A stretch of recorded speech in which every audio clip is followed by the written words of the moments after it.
Hello, habari yako, karibu Afro Productions. Kwa leo nataka nikuelekeze namna gani ambavyo unaweza ukatumia text effect ambazo umezidownload kwenye website mbalimbali ambazo zinauza ama wanaweka hizo text effect, kwa mfano Freepik na website nyingine. So ukifika kule unaweza ka download text effect mbalimbali, kwa mfano kama text effect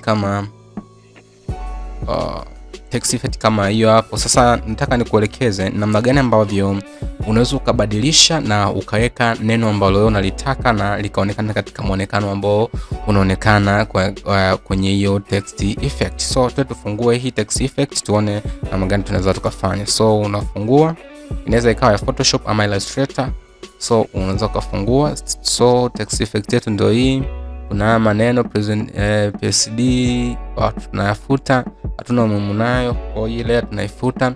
So namna gani ambavyo unaweza kubadilisha hilo neno kuweka neno lako? Unakuja hapa sehemu ambapo pameandikwa your design here. Sasa inategemea na mtu ambaye ametengeneza. Kuna namna mbalimbali ambavyo watu wanaweka, lakini utaona tu sehemu ambapo kuna hilo neno. Mara nyingine unaweza ukahide hizi layer ukaona ni wapi pana kitu fulani ambacho unataka kudili nacho. So una double click kwenye ile, kisha click hapo unaniambia kwamba hii font sina. So naweza nikalipress nikaweka font yangu. Kwa mfano mimi nataka nitengeneze cover ya nyimbo ambayo nyimbo inaitwa Moyo. So naandika neno Moyo. So nabadilisha font after hapo. Ukishamaliza hapa unakuja kama una cancel, unagusa hii sehemu kama unataka kucancel. Ushafanya hivyo unakuja sehemu ya una click yes ili kusave.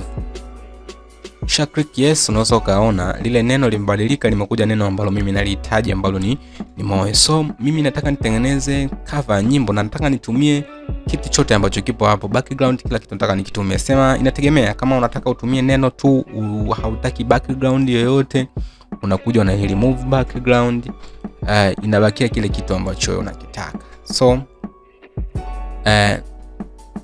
na merge, natengeneza group moja, then nachukua ile group na kuja kuliweka kwenye sehemu ambapo kuna size ya cover yangu ambayo nataka nitengeneze. So na resize ili niweze kupata kitu ninachokitaka.